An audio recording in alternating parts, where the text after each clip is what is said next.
নমস্কার, আপনারা দেখছেন নিউজ নাও। আপনাদের সঙ্গেই রয়েছি আমি সহেলি। সরাসরি চোখ রাখবো ৬টার সংবাদে। নিয়োগের দাবিতে মুখ্যমন্ত্রীর বাড়ি ঘেরাও চাকরি প্রার্থীদের। বারবার আর্জি জানিয়েও কোনো প্রতিক্রিয়া মেলেনি সরকারের তরফ থেকে।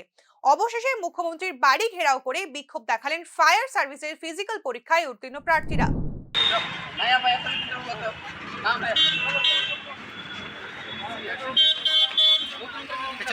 কিছুদিন আগে আগরতলা সিটি সেন্টারের সামনে বিক্ষোভ দেখিয়েছিলেন ফায়ার সার্ভিসের ফায়ারম্যান এবং ড্রাইভার পদের প্রার্থীরা। এদিন তারা সরাসরি মুখ্যমন্ত্রীর কাছে নিয়োগের আর্জি জানান। বিক্ষোভকারীরা জানান যে 2022 সালের মে মাসে Tripura fire and emergency service দপ্তরের পক্ষ থেকে শূন্য পদের নিয়োগের জন্য একটি বিজ্ঞপ্তি প্রকাশ করা হয়। সেই বিজ্ঞপ্তি অনুযায়ী গত বছর অগাস্ট মাসে ফায়ারম্যান এবং ড্রাইভার পদে নিয়োগের জন্য ফিজিক্যাল পরীক্ষায় উত্তীর্ণ প্রার্থীদের জানুয়ারি মাসের 8 তারিখে লিখিত পরীক্ষাও নেওয়া হয়। তবে সেই পরীক্ষার ফলাফল এখনো প্রকাশ হয়নি। বারবার আর্জি জানানোর পরেও সরকারের পক্ষ থেকে কোনো উদ্যোগ নেওয়া হয়নি, এমনটাই অভিযোগ বিক্ষোভকারীদের। ফলে শুক্রবার সরাসরি মুখ্যমন্ত্রীর সঙ্গে সাক্ষাৎ করে নিজেদের দাবি জানানোর লক্ষ্যে মুখ্যমন্ত্রীর বাড়ি ঘেরাও করেন তারা। কিন্তু নিরাপত্তার কারণে পুলিশ বিক্ষোভকারীদের সরিয়ে দেয়। এ বিষয়ে মুখ্যমন্ত্রীর তরফ থেকে এখনো কোনো প্রতিক্রিয়া মেলেনি। তো এক বছরের উপর হয়ে গেছে গা, আমরা বললাম চেষ্টা করতেছি স্যারের লোক বুঝানোর লেগে বা দেখা করার লেগে যে আমরা এই ফায়ার সার্ভিসের ব্যাপারটা নিয়ে স্যার একটু চিন্তা করার লেগে। এখনও পর্যন্ত স্যারের কোনো আমরা খবর পেতেছি না। ইভেন আমরা সেক্রেটারিদের স্যারের লোক অ্যাপয়েন্টমেন্ট নেওয়া লেগেও জমা দিচ্ছি, রিসিভ আছে আমার কাছে। তারপরে ডিরেক্টরের সঙ্গে দেখা করছি। জানুয়ারি মাসে 8 তারিখ আমরা রিটার্ন দিছি। এই জানুয়ারি মাসে 8 তারিখে আসবো তো আজকে বোধ হয় মেবি 15 তারিখ, তাহলে আর বেশি 15 দিন আছে। এক বছরের জায়গায় রিটার্ন দিয়ে দিছি। আর আমরা 2022 মে মাসের 14 তারিখ আমরা এই ফিজিক্যালের একটা নোটিফিকেশন জারি হয়েছিল, যেটা ফায়ার সার্ভিসের দপ্তর থেকে। তাহলে আমরা সবাই মিলে সেটা ফিজিক্যাল ক্লিয়ার করছি, ইভেন আমরা রিটার্নও দিছি সবাই। তাহলে রিটার্ন দেওয়ার পরে এখনও তো আমরা কোনো হদিশ পেতেছি না, আমরা কোনো ইশারাই পেতেছি না যে আমরা আদৌ কি রেজাল্ট আউট হইব না পাইবার লেগে আমরা আমরা এত ক্যান্ডিডেট এখানে আইলাম। এখন আমরা ভাবছি যে স্যারের লোকে একটু কথা কম, এই কথাটাও বলতে পারতেছি না। বড় ঘোষণা বিসিসিআই। সচিনের পর এবার ধোনির জার্সিকেও পাঠানো হবে অবসরে। অন্য কারোর গায়ে উঠবে না 7 নম্বর জার্সি। সম্প্রতি সোশ্যাল মিডিয়া উত্তাল হয়েছে ধোনিকে নিয়ে।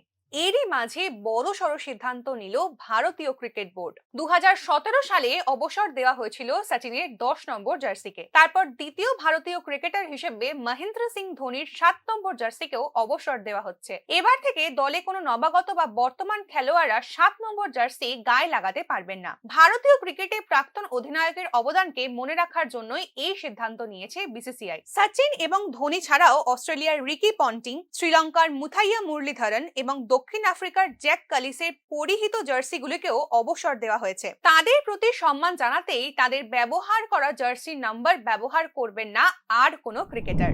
1862 নাকি 1890, 133 বছর পেরিয়েও বিতর্ক পিছু ছাড়ছে না রাজ্যের এই প্রাচীনতম প্রতিষ্ঠানটির। শুক্রবার রাজ্যের অন্যতম শিক্ষা প্রতিষ্ঠান উমাকান্ত একাডেমির প্রতিষ্ঠা দিবস। রাজ্যে আধুনিক শিক্ষার প্রসার শুরু হয়েছিল মহারাজা বীর চন্দ্র কিশোর মানিক্যের যুগ থেকে। তার উদ্যোগেই শুরু হয়েছিল রাজ্যে আধুনিক সব শিক্ষা প্রতিষ্ঠানের গোড়াপত্তন। এর একটি অন্যতম নাম উমাকান্ত একাডেমি। মহারাজা নিজের সভার মন্ত্রী উমাকান্ত দাসের নামে 1890 সালে প্রতিষ্ঠা করেন উমাকান্ত একাডেমির। বিতর্কে যেটি 1962 সাল।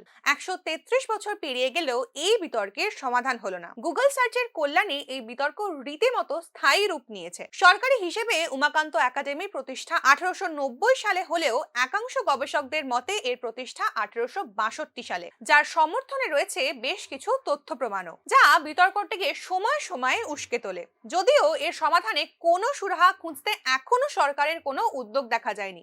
বিদ্যালয়ের প্রাক্তনীদের সমিতি উমাকান্ত একাডেমি অ্যালামনির পক্ষে রাজ্যে উচ্চশিক্ষা দফতরকে চিঠি দিয়ে এই বিতর্কের সমাধানের আবেদন করা হয়েছে।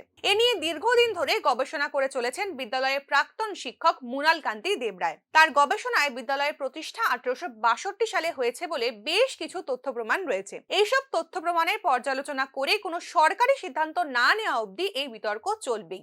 এর মধ্যেই ঘটা করে পালিত হলো রাজ্যের এই প্রাচীন বিদ্যালয়টির প্রতিষ্ঠা দিবস। প্রতিষ্ঠা বার্ষিকী উপলক্ষে আজকে এই বর্ণাঢ্য শোভাযাত্রা আমরা করেছি। স্কুলের ছাত্ররা পার্টিসিপেট করছেন, স্কুলের দিদিমণিরা পার্টিসিপেট করছেন। আমাদের যে অনুষ্ঠান বেলা 11টায় আবার হবে, বেলা 11টায় হবে সাংস্কৃতিক অনুষ্ঠান। এই সাংস্কৃতিক অনুষ্ঠানে আমরা বসে আঁকো প্রতিযোগিতা যারা করেছেন তাদের মধ্যে প্রাইজ ডিস্ট্রিবিউশন করব। আমাদের তারপর আমরা কৃতজ্ঞতা প্রকাশ করি রাজ্য প্রশাসনের কাছে, তাদের কাছ থেকে বিভিন্ন সহযোগিতা পেয়েছি।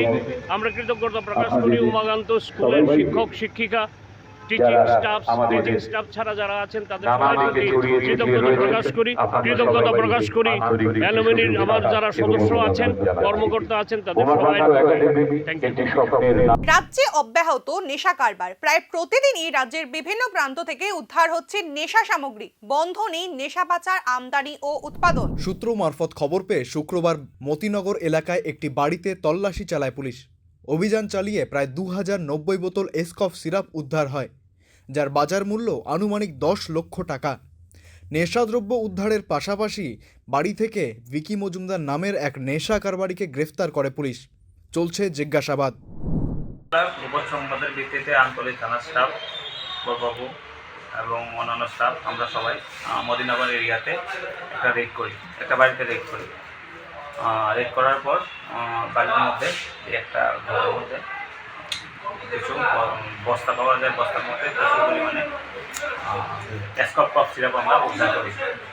এসকপ কফ সিরাপ প্রায় 2090 বোতল ছিল এখানে, এবং সেই হিসাবে এই ঘরের মধ্যেই একজন ছিল, ওনাকে আমরা অ্যারেস্ট করেছি। তার নাম ভিকি মজুমদার, তার নাম মিনা মজুমদার, ফুলপুরি এরিয়া। বাজার মূল্য কত হবে? উদ্ধারকৃত যে কফ সিরাপের বাজার মূল্য 10 লক্ষাধিক টাকার উপর হবে। আচ্ছা, এই প্রাথমিক এসকপ জাতীয় নেশা সামগ্রী রাজ্যে উৎপাদন হয় না, সাধারণত বহির্রাজ্য থেকে এগুলি আমদানি করা হয়।